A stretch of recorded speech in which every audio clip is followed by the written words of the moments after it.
जय हिंद दोस्तों, मैं महेंद्र शर्मा स्वागत करता हूं वन वर्ल्ड हिंदी में आपका। उम्मीद करता हूं आपको और स्वस्थ है। दोस्तों आइए दिखाते हैं पाक मीडिया का एक और लेटेस्ट विश्लेषण, जिसमें पाकिस्तान के पड़ोसी मुल्कों का बहुत ही जबरदस्त पाकिस्तान के इस इकोनॉमिस्ट ने विश्लेषण किया है फकर यूसुफजई के साथ। क्योंकि आज पाकिस्तान की जो दयनीय स्थिति पहुंच चुकी है, वहां पे ना ही तो कोई काम धंधे और ना ही कोई ऐसा मैन्युफैक्चरिंग हब है ताकि पाकिस्तान की इकोनॉमी में कुछ साथ दे सके। आज पाकिस्तान की इकोनॉमी बिल्कुल निचले स्तर पे है, क्योंकि हुकूमतें पाकिस्तान में आज तक कोई काम नहीं कर पाई है।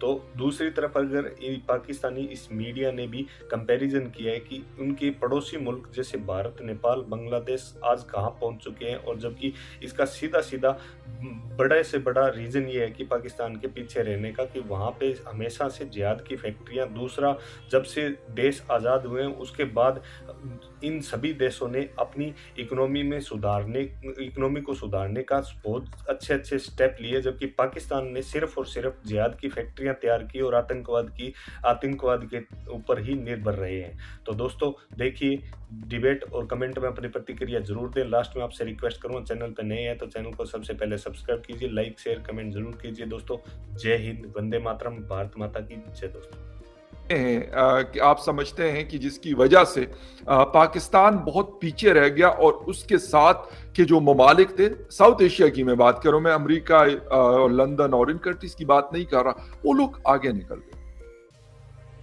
देखिए जी, बात यह है, पॉलिसी जो है वो बहुत इंपॉर्टेंट चीज़ है। अगर आपकी पॉलिसी होगी ऐसी जिससे कि फॉरेन डायरेक्ट इन्वेस्टमेंट मुल्क में आए, तो उसका फिर बहुत बड़ा इम्पैक्ट होता है।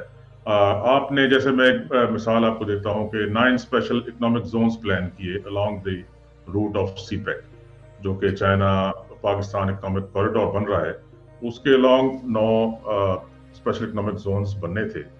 अब ये है कि उसमें से 3 के ऊपर इन्होंने काफी काम भी किया है, लेकिन जब तक वहां पर आप इंफ्रास्ट्रक्चर ही नहीं बनाएंगे, जब तक आप वहां पर एनर्जी जो है उनको नहीं देंगे, उनको लो कॉस्ट पर गैस चाहिए, उनको लो कॉस्ट पर बिजली चाहिए, उनको दूसरा फ्यूल चाहिए, अगर डीजल की रिक्वायरमेंट है, दूसरे फ्यूल की रिक्वायरमेंट है, ये सारी चीजें जब तक आप उनको नहीं देंगे और उनको जो ये सीपैक को आप कंप्लीट जब तक नहीं करेंगे, कि वहां पर अगर चाइनीज इंडस्ट्री आती है, दूसरे मुल्कों के लोग आते हैं, तो उनको आपकी जो पोर्ट है, जो बंदरगाह है आपकी, वहां तक एक्सेस, और फिर वहां से आगे जो जिस तरीके से भी उन्होंने अपना माल बाकी मिडल ईस्ट में और या सेंट्रल एशिया में या यूरोप वगैरह का पहुंचाना है, जब तक वो सारी फैसिलिटीज जो इंफ्रास्ट्रक्चर रिक्वायर्ड है उनके लिए तैयार आप नहीं करेंगे, तो आप किस तरह समझते हैं कि डायरेक्ट इन्वेस्टमेंट आपके मुल्क में आएगी?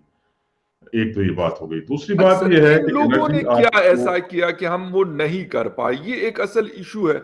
चलें, अगर सिपेक के ऊपर हम बात करते हैं, वो भी एक बहुत बड़ा सब्जेक्ट है, नो डाउट अबाउट इट, आपका बड़ा होल्ड है उसके ऊपर।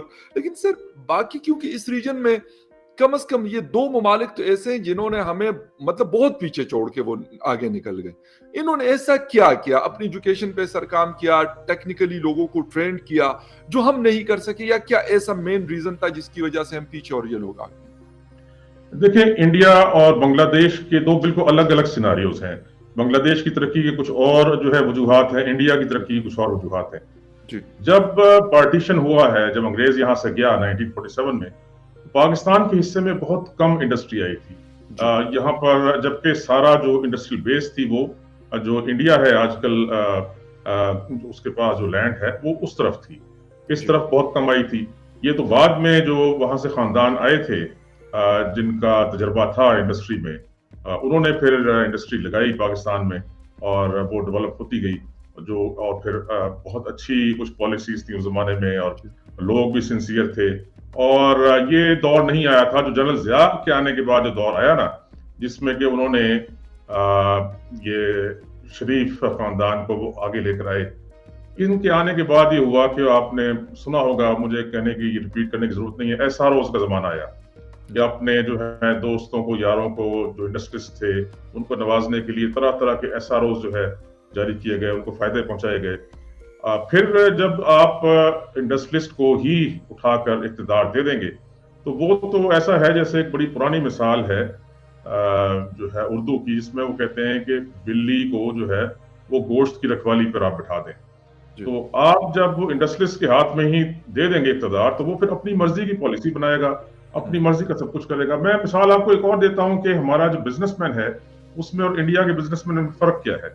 देखें, ये जब एक गाड़ी आई, मैं नाम नहीं लूंगा उसकी, नई इंट्रोड्यूस की थी एक जापानी कंपनी ने, तो पाकिस्तान में वो गाड़ी बिक रही थी उस वक्त 22 लाख की, जब इंट्रोड्यूस हुई है। ये अभी कोई तीन साल पहले की बात है। जी जी। वही गाड़ी इंडिया में 5 लाख रुपए की बिक रही थी। ठीक है, इंडिया का जो है वो सिक्का जो है हमसे अब डबल हो गया है। सर वो 11 लाख में वहां बिक जानी चाहिए थी, लेकिन वो 5 लाख में बिक रही थी 5 लाख में बिक रही थी ना, तो हमारे हिसाब से वो 10 लाख में हमें मिलनी चाहिए थी, बजाय 10 लाख के हमें वो उस वक्त तो हालांकि डबल भी नहीं था जब मैं बात कर रहा हूँ। तो हमारा जो बिजनेसमैन है जी, ये क्वालिटी भी अच्छी नहीं देता और चाहता है कि मैं रातों रात अमीर हो जाऊं। एक तो ये वजह है। दूसरी वजह है हुकूमत की खराबी, कि उसने देखें बांग्लादेश में फिर उन्होंने अपनी जो है खवातीन को बहुत ज्यादा तालीम दी और वोकेशनल ट्रेनिंग उनको बहुत ज्यादा दी गई।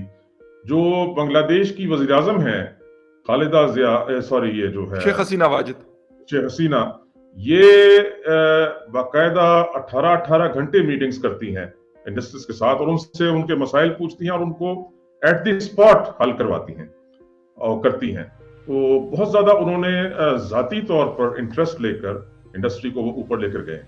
अच्छा, उसके बाद ये कि उन्होंने वहां पर टैक्सेस इस तरह लगाए हैं, टैक्स रिजीम ऐसी बनाई है कि जिससे कि इंडस्ट्रीज को फायदा हो, और यही नहीं कि इंडस्ट्रीज को फायदा हो, आम आवाम को भी फायदा हो। देखें, पाकिस्तान में मैं अर्ज करूं आपको कि पिछले साल में बांग्लादेश और इंडिया ने जो अपने कॉन्ट्रैक्ट्स छोड़े हैं, पाकिस्तान ने वो सब कॉन्ट्रैक्ट ले लिए, किसमें? टेक्सटाइल में। पाकिस्तान की टेक्सटाइल इंडस्ट्री इंडिया और बांग्लादेश से बहुत ज्यादा उसने काम लिया है पिछले साल में, और बहुत ज्यादा काम किया है, लेकिन उस काम का इन्होंने अरबों रुपया कमाया है, अरबों डॉलर्स कमाए हैं, लेकिन वो ट्रिकल डाउन इफेक्ट उसका नहीं आया आम आवाम तक। जो उनके अपने वर्कर्स हैं उनकी तनख्वाहें भी नहीं बढ़ाई गई। तो हुकूमत को उनको बुलाकर, बाकायदा एक इजलास बुलाकर वज़ीर आज़म इमरान खान साहब ने उनसे रिक्वेस्ट की कि भाई अपने जो है वर्कर्स, इनकी तनख्वाहें तो बढ़ाओ। अच्छा, वर्कर्स की तनख्वाहें तो एक चीज होगी, इतनी इंडस्ट्रियल जो डेवलपमेंट हुई टेक्सटाइल सेक्टर में, जिसके लिए उनको बिजली सस्ती दी गई, गैस सस्ती दी गई, ठीक है जी, और बाकी बहुत सारी सब्सिडीज दी गई। उनके एक्सपोर्ट को बढ़ाने के लिए आपने अपने मुल्क का रुपया इतना डिवैल्यू किया कि जैसे इसहाक डार गया है उस दिन 106 रुपए का डॉलर था, 106 रुपए में $1 था इसहाक डार जिस दिन गया है। उसके बाद मिफ्ता इस्माइल, इसने भी वही काम किया, इसने भी गिराया, और फिर ये साहब आए तो इन्होंने तो 175 180 तक पहुंचा दिया। तो ये जो 80% डिवैल्यू हुआ रुपया, 75 से 80% डिवैल्यू हुआ, ये भी इन एक्सपोर्टर्स को जैसे कि टेक्सटाइल वाले हैं और दूसरे, इनको फायदा पहुंचाने के लिए किया गया, और जो हमारे ओवरसीज पाकिस्तानी हैं। लेकिन इसका नतीजा ये हुआ कि इन्होंने तो अरबों डॉलर और रुपया कमा लिया, लेकिन आम आदमी को कुछ ना मिला। आम आदमी को तो वही चीज जो बाहर से इंपोर्ट होती है, वो पहले अगर 1000 रुपए की थी तो वो 1800 रुपए की हो गई, ठीक है जी, और उसके अलावा इन्फ्लेशन बाकी चीजें मिला के वो 1800 की जगह वो 3000 की हो गई। सर ये वाली बात आपकी कि इमरान खान साहब ने लोगों को बुलाया और वो मतलब उनको रिक्वेस्टें कर रहे हैं। सर इमरान खान साहब खुद क्या कर रहे हैं? बिजली अभी गुज़िश्ता दिन अनाउंस किया गया कि 6 रुपए 10 पैसे पर यूनिट। सर ये क्या टेक्सटाइल इंडस्ट्री के लोगों ने उनको कहा हुआ है या किसी और ने उनको कहा हुआ कि आप ये कर दें? पेट्रोल जो 62 था, सर यही बात है ना, मतलब 62 था अब 162 है। सर तो ये वाली नालायकी तो फिर इमरान खान की हुई, ना कि किसी और की। और मैं एक और बात सर करता हूं, मैं कहता हूं कि अगर मियां नवाज शरीफ ने बड़ी ज्यादती की इस मुल्क के साथ, हम मान लेते हैं इमरान खान साहब की ये बात, आसिफ अली जरदारी साहब ने की या मुशर्रफ ने की या उससे पहले जनरल जिया और बाकी लोगों ने की, लेकिन सर अभी ये क्या कर रहे हैं? क्या ये कोई डायरेक्शन में जा रहे हैं? आप मतलब मुझसे बेहतर समझते हैं चीजों को, जिस नहज पे इसने मुल्क को पहुंचाया, तो आप क्या समझ रहे हैं कि क्या हम किसी, मुझे तो नहीं लगता, मैं जाती तौर पे ये कह रहा हूं कि मैं कह रहा हूं कि हमने डायरेक्शन लूज की हुई, हम पता नहीं, हम अंधेरे में भटके हुए हैं और हमें कोई नहीं पता कि हम कहां पे जाके एक, जिसे कहते हैं अनगाइडेड मिसाइल। देखिए जी, आप बजाय इसके कि मैं अपनी कोई राय दूं, मैं ये बताता हूं कि पिछले दिनों में काफी सारे सर्वेज हुए और आजकल रोजाना तकरीबन एक ना एक सर्वे आ रहा है। गैलप का जो सर्वे आया है ये काफी जो है ना मुस्तनद समझा जाता है। उसके मुताबिक लोगों ने कहा है कि 76% की ये राय है कि हालात ठीक नहीं जा रहे, सही सिमत में नहीं जा रहे, लोग इंतहाई परेशान हैं। मैं ज़ाती तौर पे आपको ये बताऊं कि जो गरीब है, जो पहले जो है रोटी कम से कम खा लेता था, मुशर्रफ साहब जिस दिन गए हैं छोड़कर इस मुल्क को, 2 रुपए का नान मिलता था, ठीक है जी।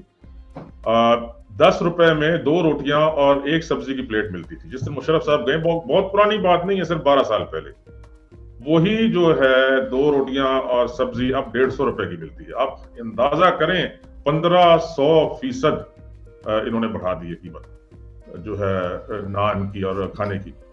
और आम नान जो है अभी वो 15 से मिलता है, किसी जगह 20 का मिलता है। इस तरीके से इन्होंने कीमतें बढ़ाई, गरीब को तो खत्म कर दिया।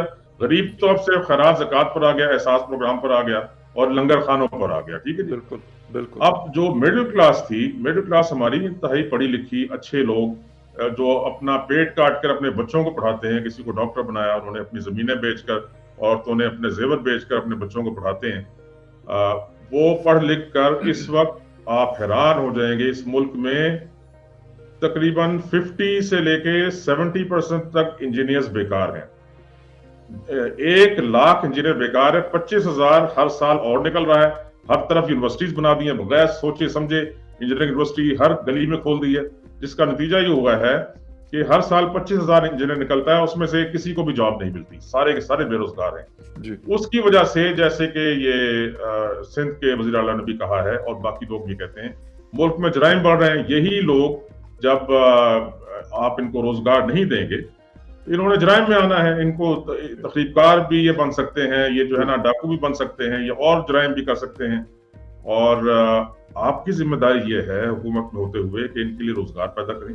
आपने क्या कहा था कि मैं 50 लाख घर दूंगा और 1 करोड़ नौकरियां दूंगा। आप 1 करोड़ नौकरियां देने के बजाय इस वक्त उससे ज्यादा, डबल से ज्यादा लोग बेरोजगार हो चुके हैं।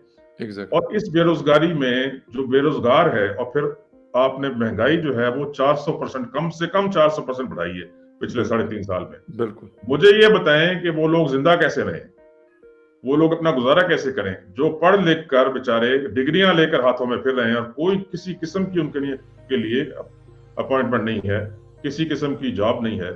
उन्होंने क्या करना है? फिर वो जुराइम की तरफ आएंगे। अच्छा, अब गैलप का सर्वे आ गया। अभी आप ये देखेंगे कि बल्दियाती इंतखाबात होंगे। पहले जो है KPK में होने, मार्च में बड़ी तो जो है कोशिश की गई कि वो डिले हो जाए, वो होंगे। उसके बाद जो है पंजाब में होने, मई में। इसमें सूरत हाल आपके सामने वाजे हो जाएगी। और उससे पहले तो ये सुन रहे हैं कि शायद ये जो है उसकी तहरीक जो है